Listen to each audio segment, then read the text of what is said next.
Dear God. The Raven basically starts with a killing in 1850s Baltimore.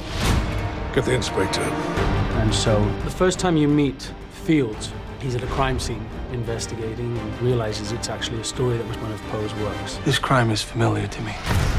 Edgar Allan Poe.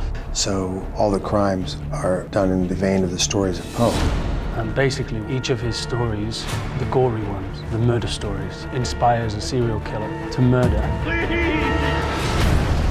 Poe wrote very dark stories about all sorts of horrific things that you can imagine. Like The Raven or The Telltale Heart or The Pit and the Pendulum.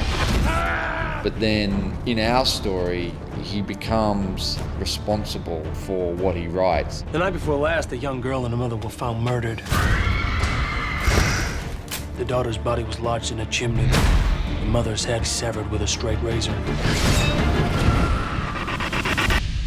You're referring to one of my stories, a work of fiction. I'm afraid I'm not. So the movie suggests that Poe started the detective genre and he started this, but perhaps that he even started the serial killing. Do you actually think that I murdered these people?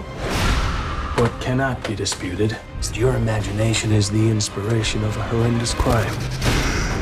I challenge the brilliant detective mind of Edgar Allan Poe, a game of wits. I will kill again, and on that new corpse, I will leave clues.